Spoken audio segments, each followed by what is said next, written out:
E aí, pessoal, beleza? Tô aqui com Israel Nantes Santos. Não sabe quem é, né? Sobe a vinheta aí.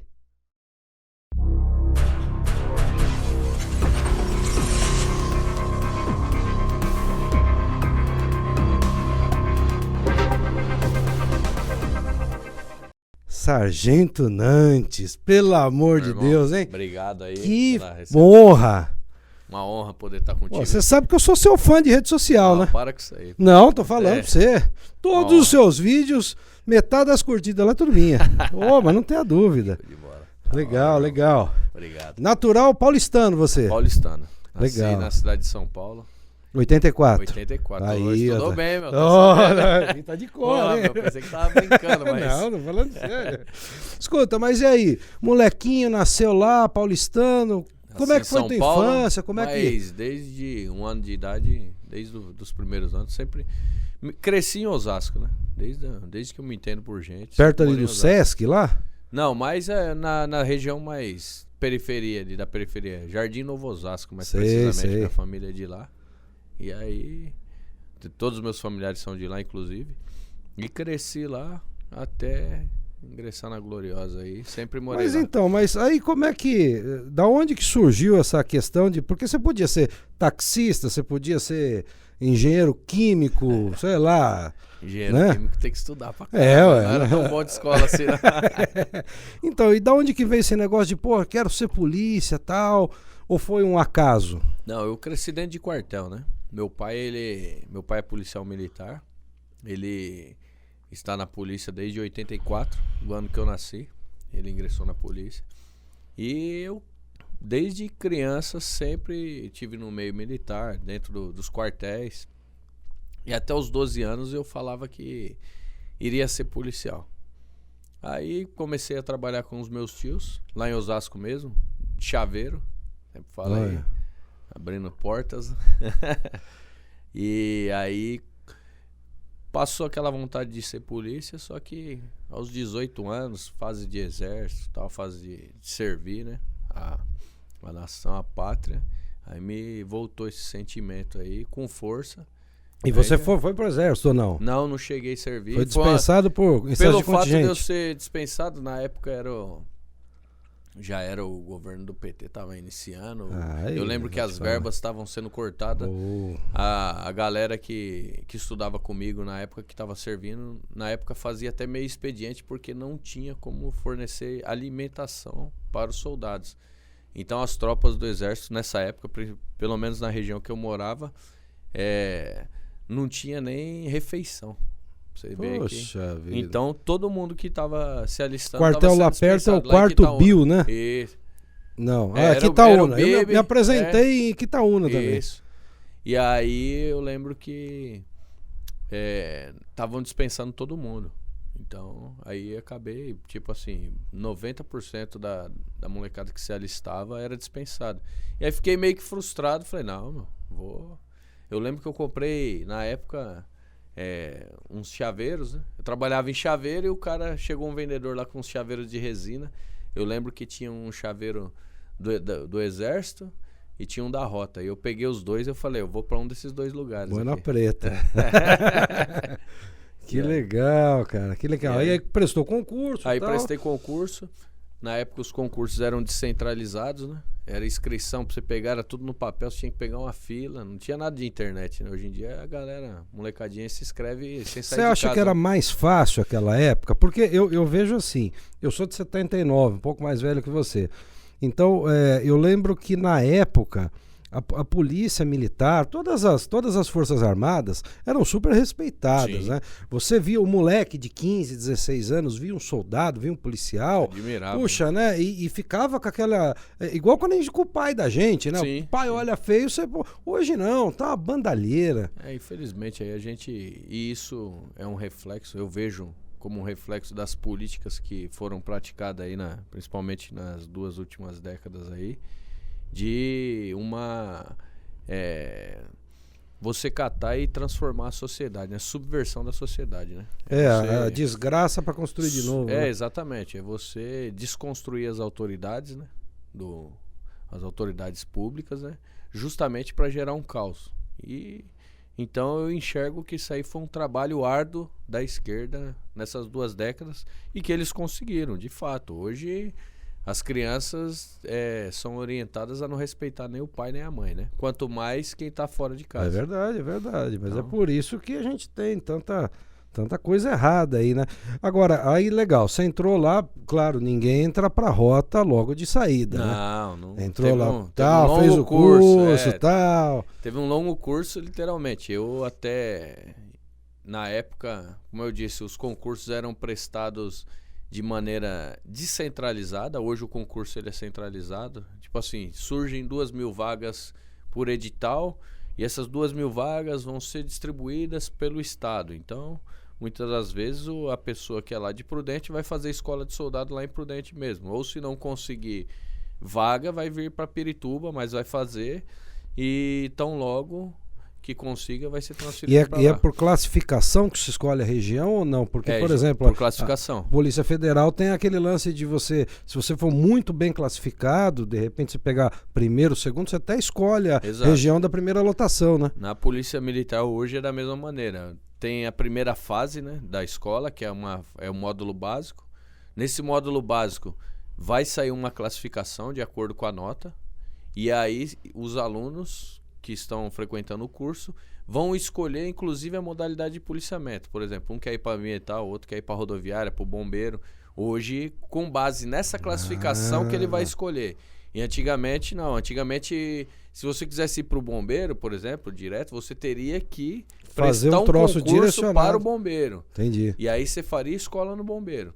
E hoje já existe, pelo fato de ser centralizado, só num segundo momento que o aluno vai optar por ir para um policiamento especializado. E dali ele vai fazer o segundo módulo, né, que é o módulo específico. E aí ele vai fazer escola voltada para a atividade que ele já escolheu anteriormente. Aí, posteriormente, novamente, no final do curso, ele vai escolher as unidades, os batalhões. Por exemplo, ou os grupamentos de bombeiro. Estamos falando do bombeiro aqui. Certo. Aí ele vai escolher a unidade de Campinas, unidade de Santos, enfim, de acordo com o que for mais próximo da região onde ele mora. Legal. E aí você ficou quanto tempo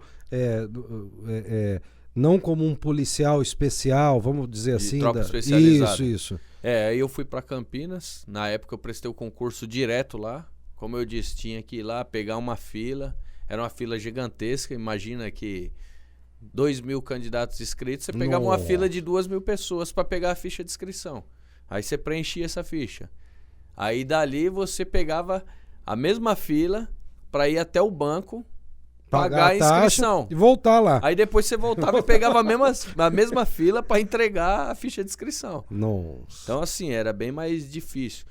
E aí eu lembro que na época tinha alguns amigos também lá do bairro, de Osasco, que estavam prestando concurso comigo também. Na época a gente já tinha prestado, tinha feito inscrição em 2 ou 3 concursos. Tinha outros que já tinham prestado mais. E aí eu falei pra eles, vou fazer inscrição lá em Campinas. Os caras falaram, você tá maluco? Que Campinas? É longe pra caramba. Aí eu catei a moto e fui, fiz a inscrição. Tava prestando um concurso aqui em São Paulo que era específico pra polícia rodoviária.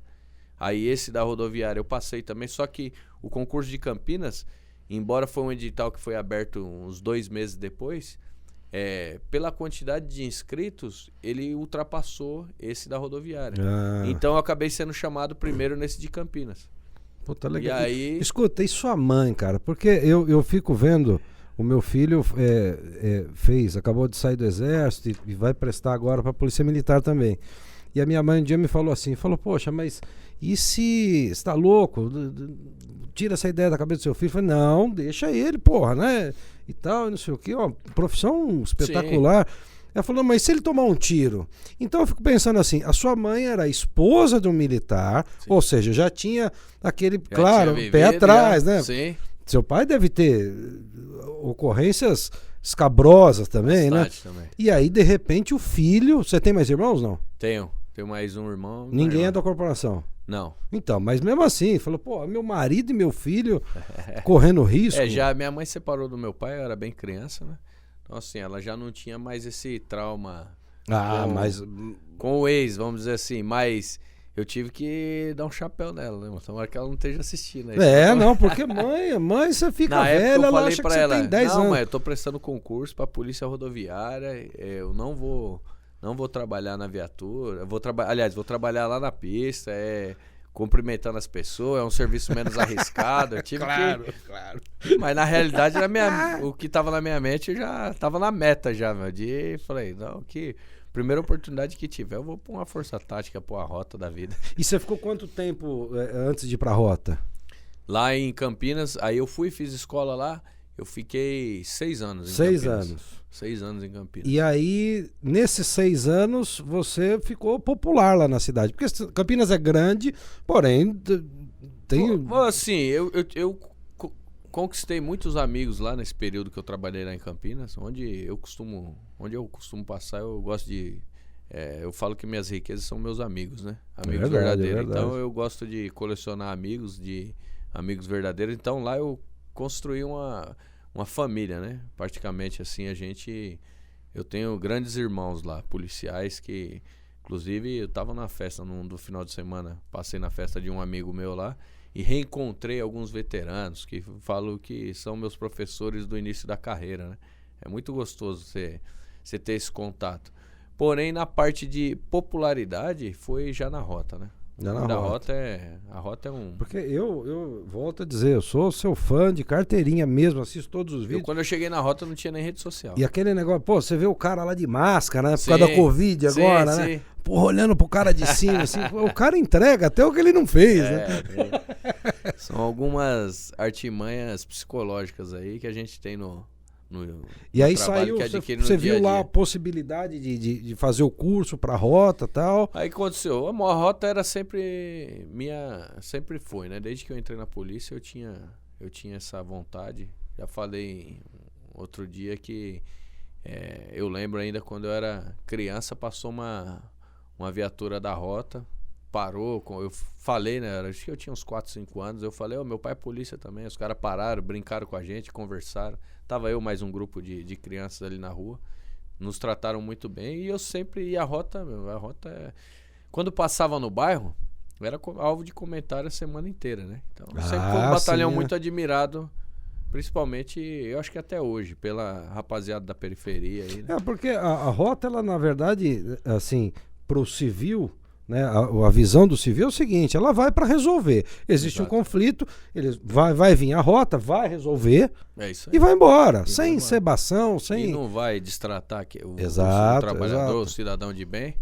Você sabe que eu sou muito fã da corporação, assisti o filme da Rota, acompanho o diretor Elias Júnior e tal, e tem alguns documentários, inclusive fala Conte Lopes, fala um monte de gente, e que eles entrevistam ex-detentos, né? Sim.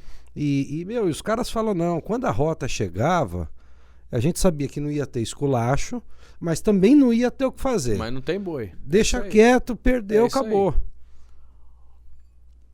Aí. E a rota, assim, ela mantém essa tradição, né, de respeito. Eu vejo que a aceitabilidade é muito alta perante a sociedade, né?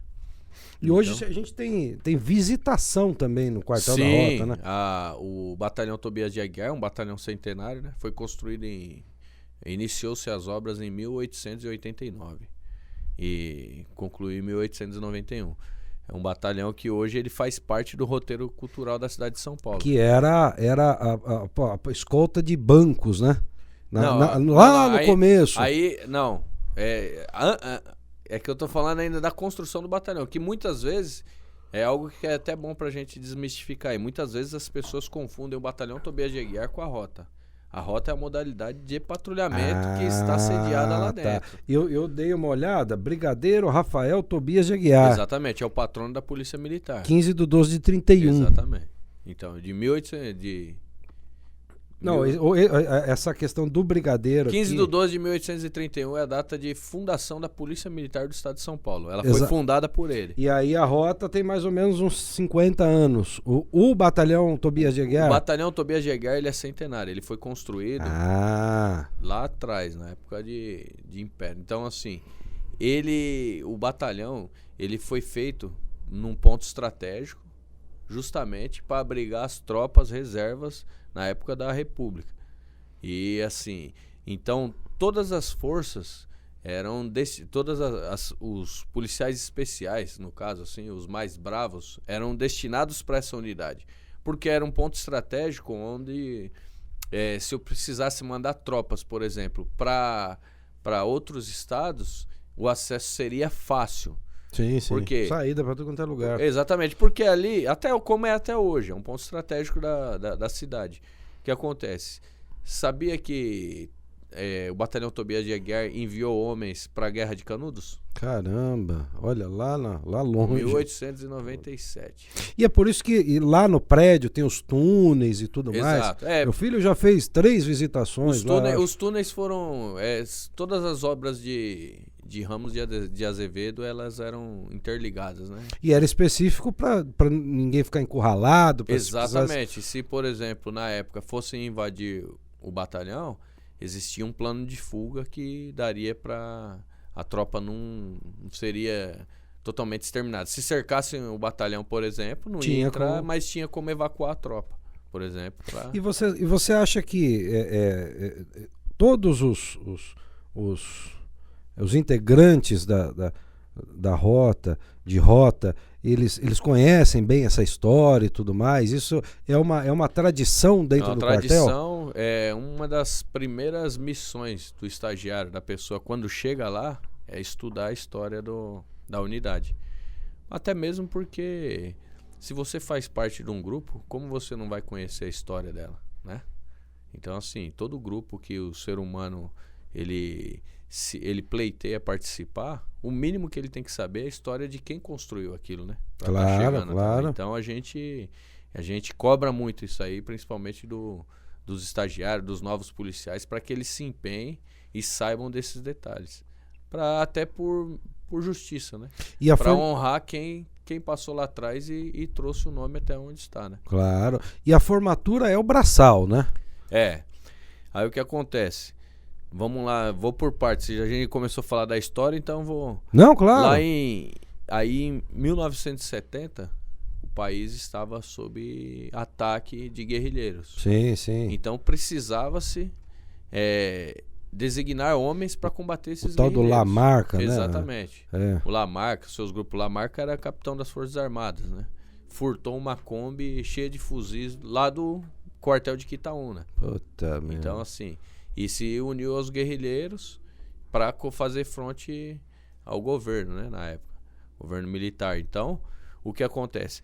A rota foi uma das tropas que... E esses guerrilheiros, eles assaltavam bancos, né? Diziam que a causa era nobre, roubavam bancos, sequestravam autoridades, matavam soldados e diziam que era em prol da causa, que era por um bem maior.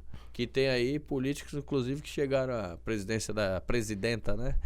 Chegaram... É um absurdo, né, que estiveram Estão envolvidos presos na época, né? Exatamente. Porra.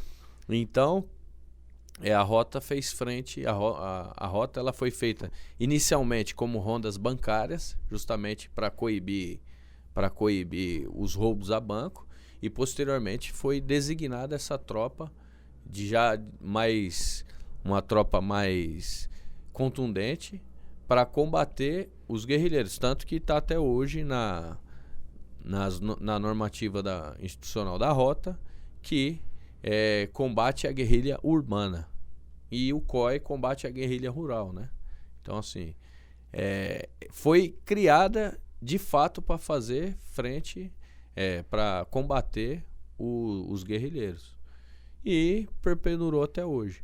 E deixa eu te fazer me veio aqui na cabeça, lá no Rio, é claro que eles têm o BOP lá, né? Sim. E aqui a gente tem a rota e tal, mas creio vendo notícias e pesquisando e tal, o Rio de Janeiro ele virou um troço doido, um trem de doido. A última vez que eu fui pra lá, eu me perdi lá, fui comer uma pizza em Copacabana, errei, Sim. Tava um hotel no centro. Cara, é um terror. Se você errar uma rua ali, e a topografia do lugar, eu imagino o seguinte, você não tem ali a favela na cidade, você tem a cidade na favela, né? Então é assim, tudo quanto é lugar, uma rua aqui é legal, a outra aqui não é. Uma rua não tem bandido, a outra tem tal. Aqui a gente tem pontos mais específicos, né? Você fala, olha, ali o Morro do Sucupira, é ali e tal. Aqui ainda existe esse controle ainda. Eu acredito até que o crime conseguiu tomar o terreno de maneira mais eficaz lá no Rio de Janeiro por conta da região geográfica, como você falou mesmo. De fato favorece os criminosos. E talvez pela ausência de políticas públicas de fato, com intenções de combater o crime, né? É assim, quanto mais o Estado recua, mais o crime cresce. Claro. Não tem... eu acredito que o que levou ao Rio de Janeiro chegar no que é hoje foi justamente as políticas públicas aí de não combater. Infelizmente também a gente sabe hoje que tem muita interferência externa lá de cima, que está além do Estado, do próprio governo do Estado, né? Hoje a gente vê proibições do judiciário proibindo o policial de entrar no morro para combater o crime, para combater o tráfico. Absurdo. Então, infelizmente. Então, agora, hoje a gente tem essa questão da política pública. E você acha que depois desse novo governo federal tal, as coisas a população começou a ficar mais ciente do que está acontecendo? E outra coisa, a exposição de muitos policiais mostrando o seu empenho, né? Lá no Rio de Janeiro mesmo, Gabriel Monteiro, aqui o da Cunha, você, né? O Sargento Cavalcante e vários outros. Você acha que isso corrobora para as pessoas terem mais confiança? Eu acredito que sim. A rede social, ela deu voz a quem não tinha, né? Hoje, o que acontece? Antigamente, se você quisesse saber uma notícia e aquela seria a única, você tinha que ligar a televisão, rede aberta, a imprensa manipulava da maneira que quisesse e você não tinha um celular, ou Google, ou um computador para consultar e saber se aquilo de fato é verdade ou não do que está sendo falado. E hoje não, as redes sociais, elas conseguiram trazer a luz aos olhos dos cidadãos, né, da população do modo geral. Hoje você pegar um menino eu lembro até na campanha do presidente, que estavam batendo forte, a imprensa estava batendo forte falando que ele era machista e que ele xingava a mulher. Por conta daquele episódio com a deputada lá. Do Rosário, E aí, eis que filha do amigo meu, 13 anos, abriu o papai. É mentira, ó. Eu vi aqui na internet aqui, ó. Ela xingou ele primeiro. Ela estava xingando ele, por isso que ele revidou. Então, ou seja, hoje em dia você não consegue enganar nem mais uma criança. Não. Você não engana, porque ela vai pesquisar, ela vai procurar. E você não acha que hoje em dia também o mundo ficou chato? Porque, por exemplo, você é um cara branquinho, de olho claro e tal, mas, pô, na minha época de infância, pô, tinha vários... Tinha o gordo, tinha o Porra, eu sempre fui gordo. Falei sobre isso cara, aí hoje em dia, e era normal, o gordo não pode ser mais gordo, o magrelo não pode ser mais magrelo. Porra, o branquelo azedo, que era o caso que era a zoeira da época, não pode ser mais branquelo azedo. O neguinho, bom, tenho vários amigos negros, pessoas que eu amo de paixão mesmo, irmãozão. Você acha que isso não é falta de apanhar quando é criança? Então, mas na realidade, isso aí é uma cultura que veio sendo colocada na cabeça das pessoas, né? E eu falo assim... Nas universidades, nas universidades, nas escolas. Então, assim, eu vi outro dia um vídeo de um menino devia ter uns 8, 9 anos, que ele tava chorando na beira do campo, porque... Não, fica à vontade. Obrigado. Porque... O outro falou, Marca o Neguinho. E aí o menino tava chorando, falando que tinha sido discriminado.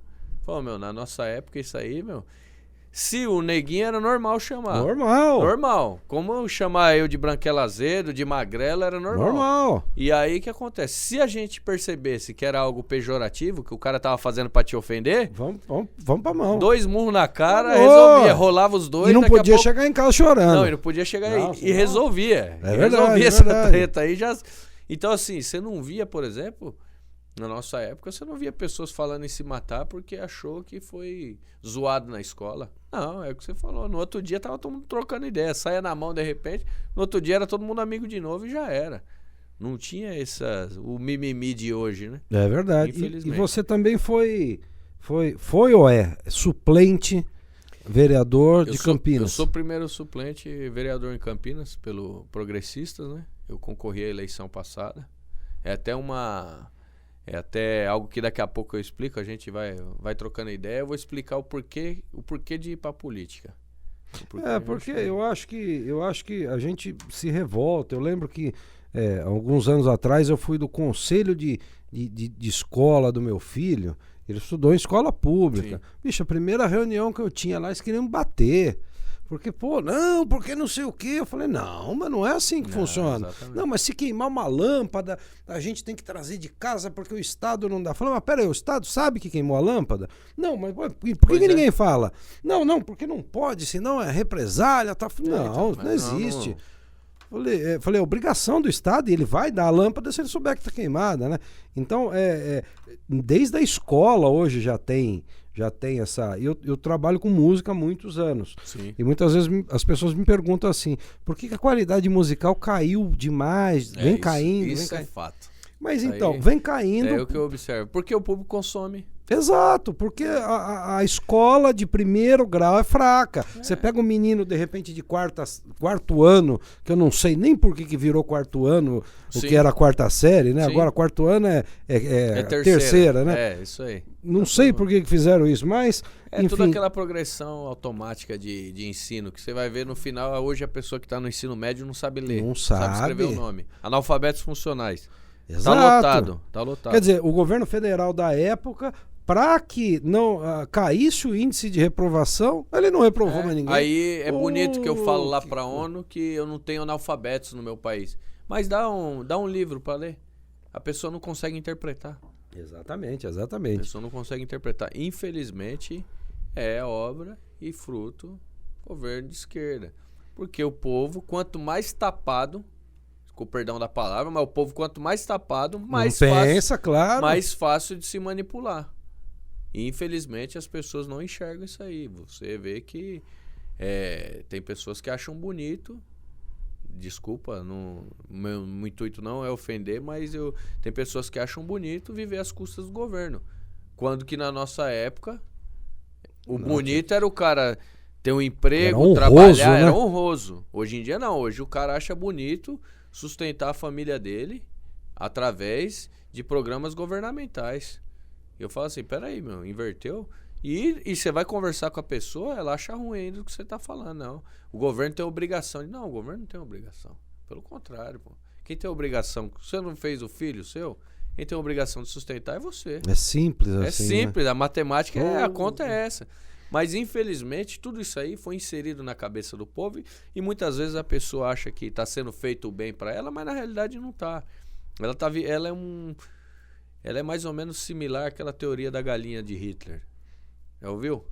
Que ele depena a galinha viva, arranca as penas da galinha viva e aí a galinha toda ensanguentada lá, arrancou as penas dela viva e aí ele passa a jogar migalhas para ela. E passa-se algumas horas, a galinha, onde ele estava, a galinha estava atrás dele. E ele fala, assim é o povo, você pode fazer o que você quiser com o povo. Desde que você os dê sempre a migalha, eles sempre estarão te idolatrando. Então é simples. Infelizmente, essa é a lógica dessas pessoas que chegaram ao poder e que acabaram criando essa cultura na população hoje de viver às custas do governo. Mas você acha que hoje o grande problema que nós temos é o legislativo? Na realidade, eu acredito que é um conjunto, né? Infelizmente, o grande problema que nós temos hoje no país são pessoas mal intencionadas e obcecadas pelo poder. Simplesmente poder e estarem no topo do poder. Porque a impressão que dá é que tinha que acabar tudo e começar de novo, né? Infelizmente. A gente falar isso aí é até inconstitucional, mas eu vou falar assim, o certo é a gente conseguir, através aí de... uma renovação. Conseguir uma renovação através do voto aí. As pessoas que de fato não quiserem encarar essa jornada, mas que comecem a selecionar mais e votem em pessoas bem intencionadas.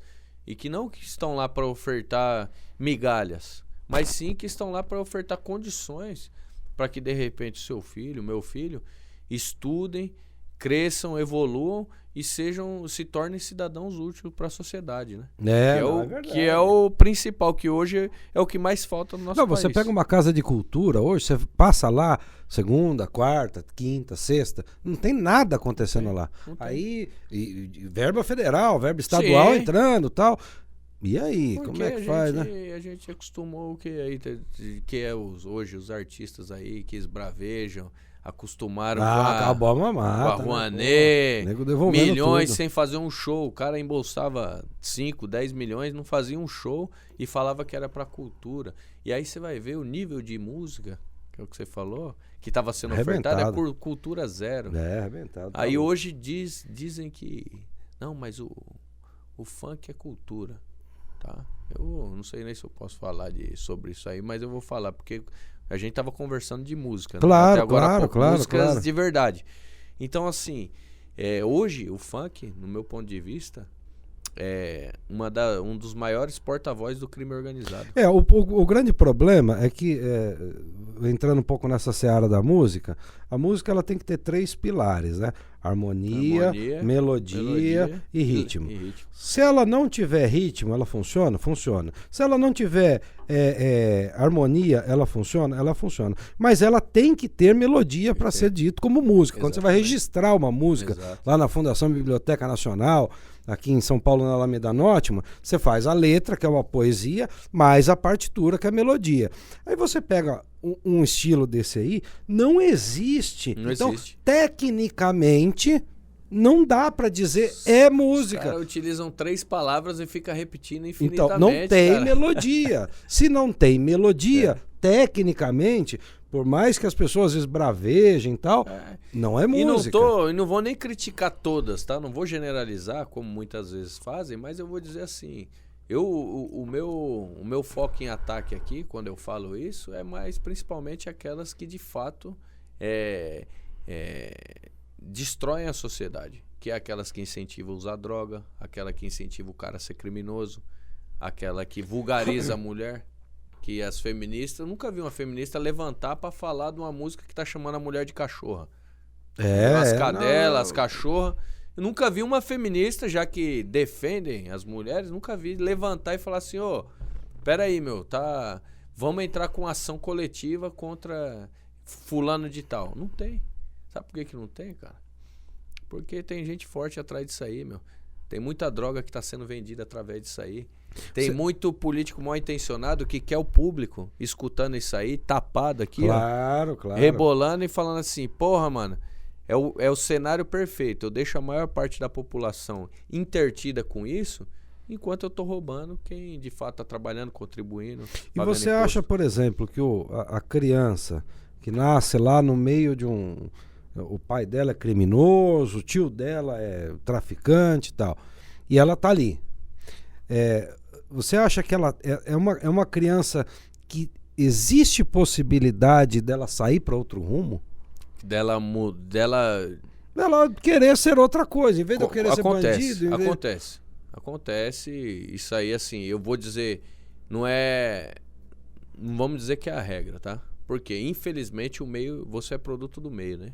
Então, assim, se uma criança, que a única verdade que ela conheceu é olhar, observar, de repente, o pai que é bandido, o traficante, ela pode contornar esse destino, ela pode mudar, mas eu vou falar, na maioria das vezes, infelizmente, ela vai ser contagiada pelo meio que ela vive. Ela vai ser contaminada por aquele meio. Mas também ela vê o pai dela sendo preso, tomando uma cana, ficando um tempo lá, guardado, cadê meu pai? Porra. Não, eu concordo, é assim, o que nos falta muitas vezes é a situação de a gente poder levar os bons exemplos dessas crianças. E que isso é trabalhoso também, tá?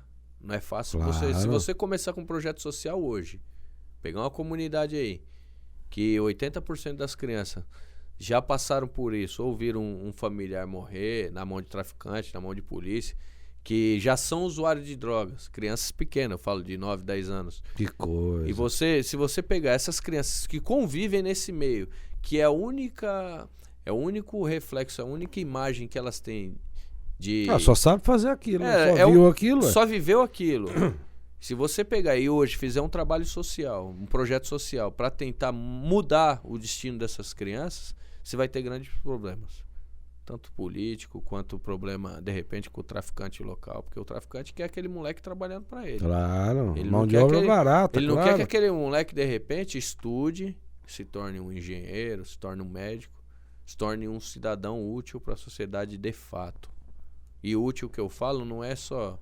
Falei de algumas funções com formação, não, mas o cara que é gari na rua, ele é um cidadão útil para a sociedade. Claro. Ele trabalha, ele contribui, ele paga os impostos, ele sustenta a família dele pelo próprio suor dele. Esse cara é um cidadão útil para a sociedade.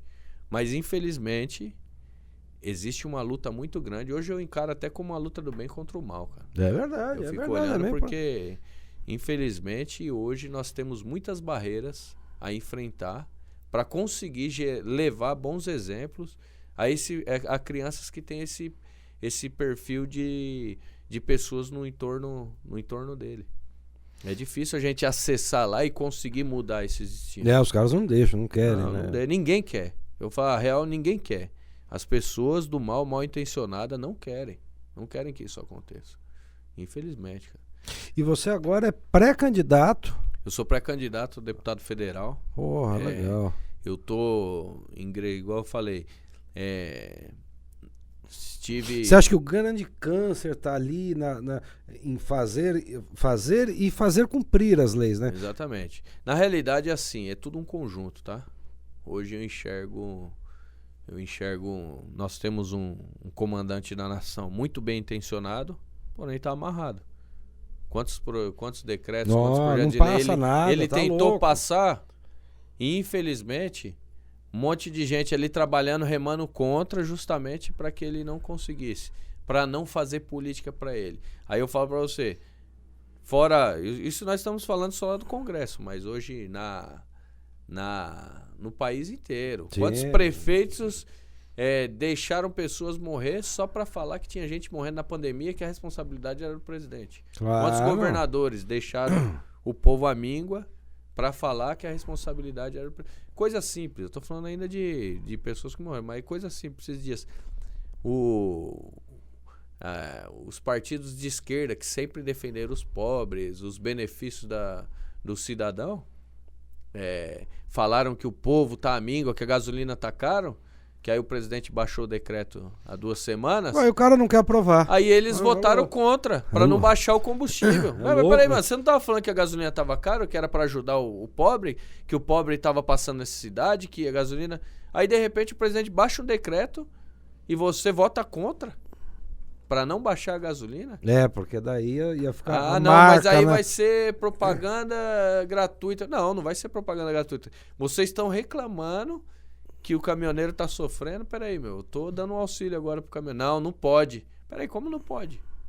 Tá entendendo? Então vocês têm que decidir. Vocês querem ajudar o povo ou não quer? Já que ele é o vilão da história, e que na realidade a gente sabe que não é. Que é tudo... O pessoal é tudo do contra, né? Você fala, isso aqui é verde. Fala, não, isso aqui é vermelho. Exatamente.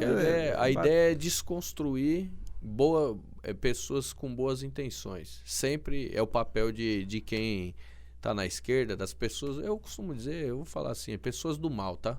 Não tá preocupado com ninguém, a não ser com o seu umbigo. É verdade. É desconstruir as pessoas boas.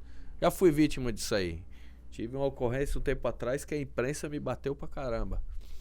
E assim, eu lia a matéria, eu ficava com raiva de mim. Eu falava assim, não, se eu sou tudo isso aí, eu tenho que me monstro, fuder, né, cara? Porque eu falava, não é possível que os caras... Mas eles criam um enredo justamente para desconstruir pessoas boas e bem intencionadas. Eu digo o seguinte, a questão dos direitos humanos, eles são essenciais para todos. O problema é que, pro lado do bem, ninguém faz propaganda dos direitos humanos. Sim. E pro outro lado, pro lado de desconstruir, de destruir, aparece meia dúzia lá, porque... É o que eu falo, direitos humanos, por exemplo, já que a gente tocou nesse assunto. Meu TCC ia ser em cima de direitos humanos. Eu acabei não me formando, estudei até o 8º semestre de Direito e não me formei, mas meu TCC eu estava trabalhando em cima de direitos humanos. Então isso aí eu gosto de falar. Eu depois de velho voltei a estudar criminologia agora. Top. Porra. Top, bom, eu gosto pra caramba também. Direitos humanos. Por que os direitos humanos, as ONGs, que é mais conhecida vulgarmente como direitos humanos... Mas cadê as ONGs? As ONGs que trabalham em prol dos direitos humanos, elas não... Por que elas atuam geralmente contra o policial que teve uma ocorrência e que matou um negro pobre, que geralmente é o discurso deles, que a polícia é xenofóbica, que a polícia é racista e... Não, mas escuta, cadê essas ONGs? Então. Acabou o dinheiro. Não, sim. As ONGs sumiram todas. Mas ainda tem umas que estão ativas. Mas tá caindo pelas tabelas. Tá caindo porque o dinheiro tá secando, mas elas têm fonte, elas têm os lugares certo que elas batem. É nesse sentido que eu tô falando. Elas sabem onde bater. E é justamente por conta do dinheiro. Você falou a palavra-chave. Por quê? Porque os direitos humanos, na essência da palavra, ele não é ruim. Ele é perfeito. Bom. É perfeito. Porque os direitos humanos, as instituições de direitos humanos, elas servem para controlar qualquer arbitrariedade do Estado contra o cidadão. Sim, sim. Que na época lá atrás, quando foi inventado, era bom. De fato, os cidadãos sofriam pressões que eram de julgo desigual, não tinha como suportar. Então, assim, hoje, você não concorda comigo que uma pessoa que está largada no chão do hospital, sem leito, sem nada, ela não está sofrendo a arbitrariedade do Estado? A arbitrariedade do Estado. E por que as ONGs não vão lá defender essa pessoa? Porque lá não dá dinheiro, não dá publicidade. Porque lá não dá dinheiro. É. Porque imagina para as ONGs pegarem, montarem um inquérito, provar que aquilo aconteceu de fato, e aí sim apresentarem diante de um juiz para falar, ó, essa pessoa sofreu uma arbitrariedade do Estado, então ela precisa ser ressarcida desse dano. Isso aí dá muito trabalho. Quem está fazendo isso hoje, através das redes sociais, são esses caras que a gente citou. Não, sim. O delegado Palumbo, aí tá falando, aí de fato tá fazendo um trabalho de direito justo. Mas por que ele faz? Porque ele não tá atrás de dinheiro. Mas eu então, tô falando eu acho por que as ONGs não fazem. As ONGs não fazem justamente porque a única coisa exclusiva, o interesse deles é o dinheiro. E aí quando você pega um inquérito policial de uma ocorrência, por exemplo, que morreu um jovem que supostamente atirou contra a polícia, que é fácil acusar o policial, não, matou porque executou, enfim. Quando eu pego esse tipo de ocorrência, pra quem nunca enfrentou vagabundo e assim, e nunca tomou tiro, quase morreu, meu. Porque deve ser se apontar no lugar, o caboclo... o santo, depois vira santo, né? Tô cansado de ver na imprensa aí, a imprensa falando, não, o sonho dele era ser jogador de futebol.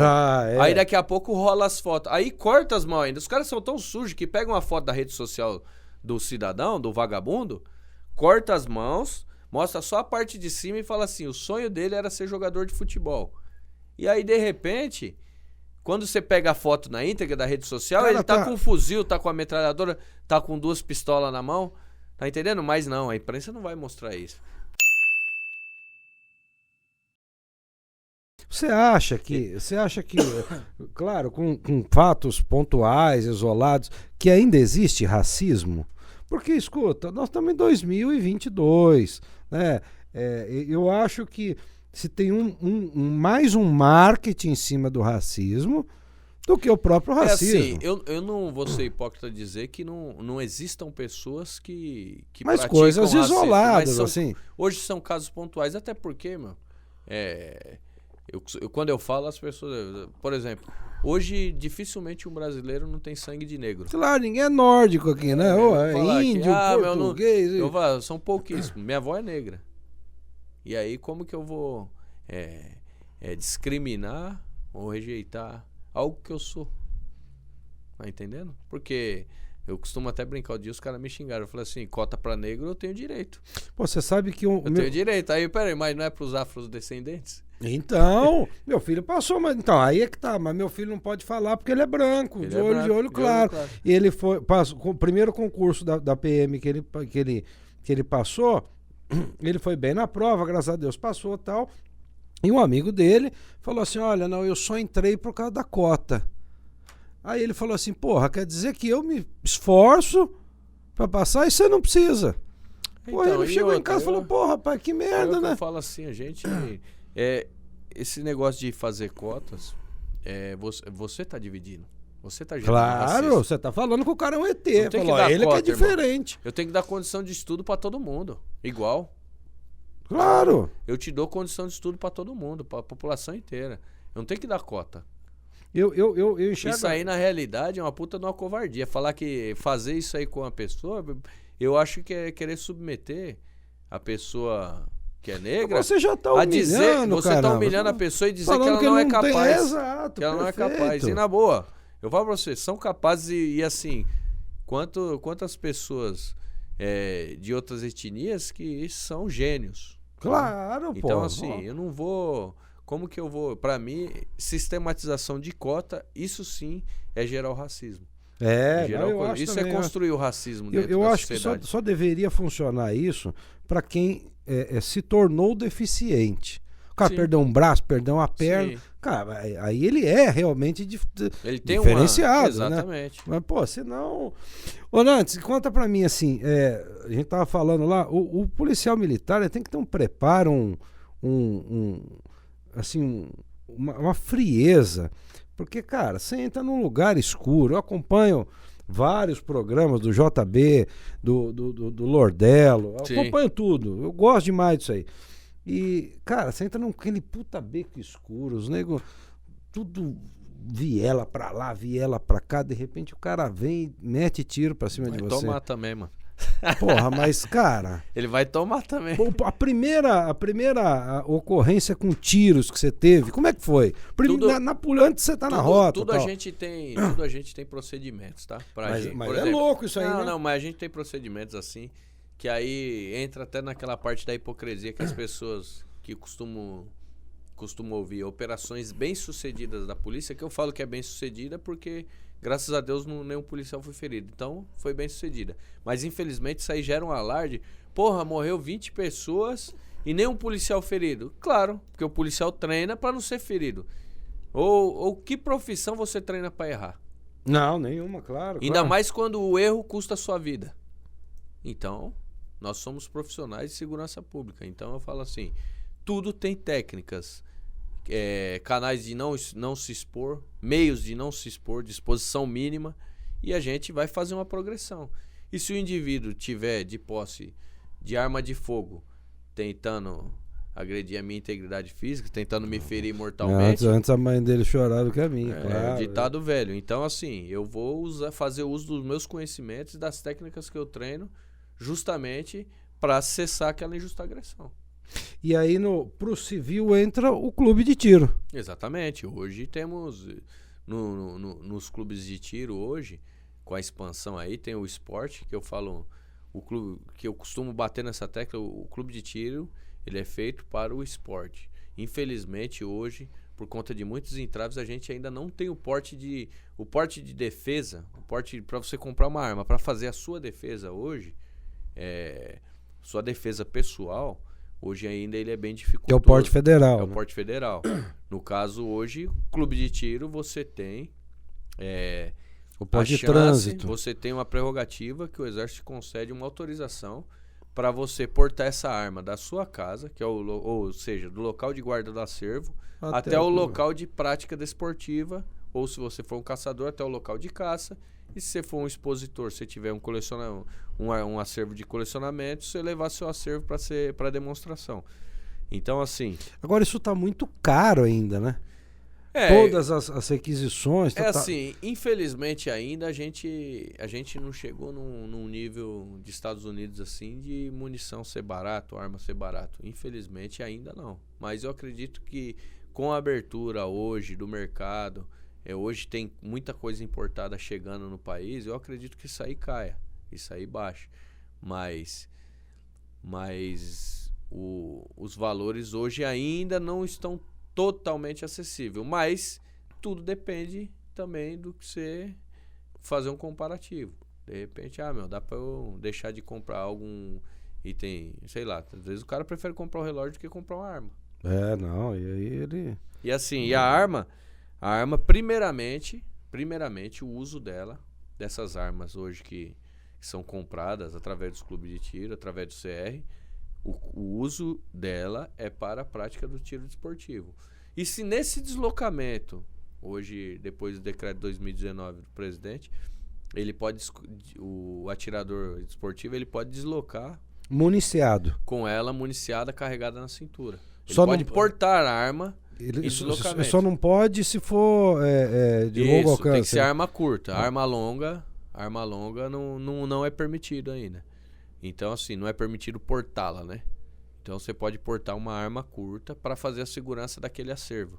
E no deslocamento, se porventura algum marginal, você depara com um bandido, ele veio te roubar. Mano... Você tá armado, você tá... óbvio, né? Aí, meu irmão... aí entra se eu tiver de carro, tá com o carro em cima. E aí entra também no que a gente falou. Por que muitas vezes nos clubes de tiro são ministrados cursos de técnicas de manuseio, técnicas de tiro, precisão, workshops explicando como que funciona a legislação, quais são os limites, por que é feito isso aí? Justamente para preparar, porque a gente é resultado do que a gente treina. E se eu quiser ir lá no clube de tiro do Ricardo, que está aqui com a gente também? Lá e do Nantes. Exatamente. Eu vou botar na tela agora. Aqui, opa! Inclusive, eu já ia aproveitar para fazer um jabá. Se você Mas, tem pelo interesse amor de em atirar, Deus. Se você ainda não sabe como funciona, nós da G16, hoje... eu sou sócio proprietário, assim como o Ricardo, somos sócios proprietários do clube de tiro G16. Também passar para mandar um abraço aí pro Pazini, pro Magno, Loami, para toda a galera lá, pro Daniel, Gan, pro Léo. Mandar um abraço pros nossos sócios. E... Chega pra cá, meu, chega pra cá. Aqui, ó. Olha aí, ó. Esse molecão bonito aqui. Fala o seu nome pro pessoal aí. João Gabriel, boleiro, meia direita. Não é isso? Aí, tá vendo como eu não esqueci? Gabi. Aqui, ó. Gabigol. Aí. E o Ricardo também é lá da Ronda Ostensiva, né? Exatamente. O Ricardo é meu professor na rota. Isso aí foi. É mesmo? Opa. E por que ele não gosta de falar? Ele sei lá. O Ricardo foi uma das pessoas que me receberam lá muito bem, me tratou muito bem todo o período do meu estágio. Escuta, isso é assim, eu não tenho uma arma, mas tenho vontade. Vou lá na G16. Vai lá na G16. Você dá assistência em tudo. Do início ao fim. Do início ao fim. A gente temos um portfólio, acredito que um dos maiores portfólios de arma hoje dos clubes aqui do Brasil. Lá você vai poder testar todo tipo de arma e ver qual que se adequa melhor ao atirador. Então, não vai ter erro. Toda a parte de assessoramento de documentação, desde o início ao fim, vai ter lá na G16. E tá em 2 endereços aqui, né? Exatamente. Um no Campo Limpo. Certo. E outro em Moema. Ó, tem que abrir um aqui pra Zona Norte também, pelo amor de Deus. Vai ser nos projetos futuros tá aí, louco. Com certeza. Não, legal. Aí. Já dá um alô pro Pazini aí, já fala, já dá. Ô Pazini, faz favor, né? Zona Norte, pessoal da Zona... Você sabe que o cara que mora na Zona Norte, ele é raizão, ele gosta da Zona Norte, né? Então, ó, Pazini, G16 aqui na Zona Norte, que eu vou lá praticar, hein? Pelo amor de Deus. A Moema tá pertinho também. Tá pertinho. Não, enquanto isso, nós vamos lá em Moema. Fala o telefone. Fala aí, tá? Pode ir. Vamos marca lá. Aí, pega o pessoal no vídeo aí, vai ter o telefone. Isso. Mas vamos falar aqui também. Então fala. Mas aqui só tem o celular? Fala do Ricardo. Celular do diretor, pô. Olha lá, ó. 11 São Paulo, 947257951. Aí. Fala com o Ricardo, ou liga pro Nantes, ou vai lá na Alameda dos Nhambiquaras, 1509, ou na Rua Martinho Vaz de Barros, 230, Pirajussara. Aí pode chamar também através do Instagram aí, @G16Premium ou @G16UTC. Ah, legal. Então, vou visitar no lá. Instagram aí no direct. E tem café lá? Sempre. Ah, então tá bom. Café embaçado, café Pellegrini. É mesmo? Embaçado. Ainda isso aí tem é o melhor café que tem. Caramba. No Brasil. Vai lá que você vai gostar. Ô, Nantes, olha, um papo muito bacana. Você, quando vai conversar com a pessoa que está assistindo, muitas vezes fala assim, eu sou um cara da música há muitos anos, tá? Fala, pô, mas Vindo um cara da rota, mas... Pô, cara, são pessoas completamente amáveis e assim, concentradas, pessoas descontraídas. Sim, com eu certeza. acho que eu acho que é igual o lutador, né? Você vai entrevistar um lutador, tal, o cara fala, o cara é bravo, bate em todo mundo. É o contrário. Exatamente. Né? É o despreparado que arruma encrenca com todo mundo. Exatamente, é o despreparado. Na realidade, eu costumo dizer, foi que você ingressa na polícia, numa força, qualquer força de segurança, assim, geralmente as pessoas que são explosivas tendem a retrair esse sentimento. E costumo dizer que é mais ou menos igual o cara quando vai graduando numa arte marcial. Vai falar, porra, agora esse cara ficou mais Não, é o contrário, geralmente ele sabe o tanto justamente por causa da ele filosofia, sabe a né? potência dele. Voltando a falar aí de tipo de ocorrência e tal, quando você apazigua um local e tira um mau elemento, você volta para casa, deita no travesseiro, dorme tranquilo. E eu acho que isso não tem preço, né, cara? Sim, é o que eu falo assim, a gente poder intervir numa situação que de repente pessoas de bem estão em risco e a gente conseguir lograr êxito de maneira satisfatória, onde todos de bem continuaram íntegros ou com menos traumas e lesões possíveis, pra gente é gratificante, né? Escuta, e depois de eleito, o Nantes vai sumir aqui de São Paulo? Não, jamais. Porque daí o cara quando ele se elege, ele vai pra Brasília, fica mais tempo lá. Claro, vai ter que trabalhar lá. Teremos as missões lá, teremos que estar lá, mas eu falo assim, se for a vontade do Criador da gente ser eleito aí... Não, vai ser sim, Nantes, pelo amor de Deus. Eu nunca quis ser político, na realidade. Eu nunca tive esse objetivo. Mas você é um cara que conhece as pessoas, tá na rua. Então, porque mas o grande problema é esse. Eu nunca falar assim, seu sonho de criança. Não. Claro. Nunca. Só que as circunstâncias, o dia a dia, principalmente por conta de vir trabalhar numa unidade especializada, de entender o quanto que a política, muitas vezes, ou pessoas específicas na política, interferem no trabalho direto, aí eu decidi, aí por conta também de ascensão em rede social, eu vi uma possibilidade de repente, conseguir poder estar auxiliando pessoas que têm idealismo como eu. Será eleito, então, sem dúvida. Não tenho a menor dúvida disso, eu te falo de coração mesmo. Esperamos. E será mais uma missão aí, porque eu falo assim, nasci para servir, né? Escuta, para quem não sabe aí, quando você é um funcionário público e aí você vai vai lançar uma candidatura, você teve que pedir um afastamento, é isso? Isso. E aí eu lhe pergunto, o policial, porque o policial ele não tem esse negócio de noite eu tirei a farda, não sou polícia, não, cara. Não, ele é um risco iminente, 24 horas. Então, quando você pede esse afastamento e teoricamente, não é que deixa de ser policial, mas está afastado das suas funções. Como que é esse negócio da perda da rotina? Porra, não vou pro quartel É que eu vou falar, uma campanha política, você tem tanta tarefa, cara, que você não dá nem tempo de pensar nisso aí, dessa perca da rotina. E da primeira vez quando eu me candidatei lá em Campinas, lá, que eu fiquei de primeiro suplente a vereador lá, eu fiquei meio desnorteado, meio cachorro caiu da mudança. Né? Você foi, porque eu não sabia, eu não tinha noção de como fazer uma campanha, tava aprendendo, né? Pra mim foi até um laboratório muito bom. E hoje, nessa aqui, então, toda aquela experiência que eu tive na eleição passada, eu já tô aproveitando, tô me antecipando. Então, eu tenho tanta tarefa para fazer hoje, tantas agendas, que eu não dá tempo mais de parar para pensar... de pensar como que é isso, como que estaria agora se estivesse na viatura. Enfim, esse sentimento hoje já não cabe mais. O foco agora é ir para a missão, para a próxima missão. Quando tiver aqui pela Zona Norte, trazendo, não sei se hoje em dia traz Santinho mais, né?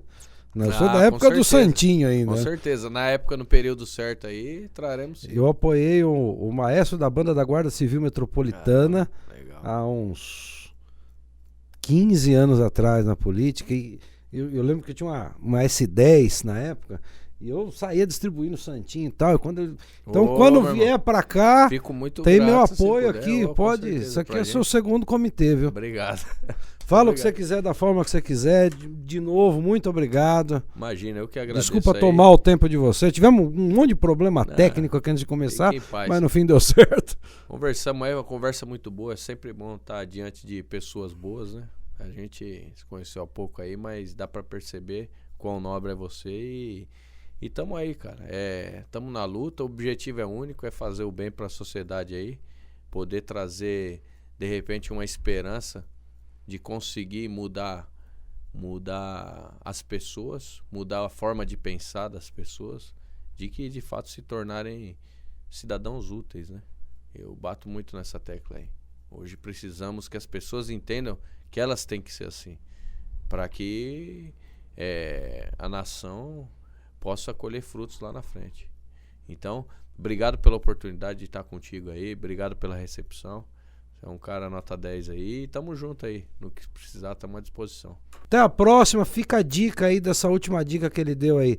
Vamos nos tornar pessoas melhores. Até mais. Valeu.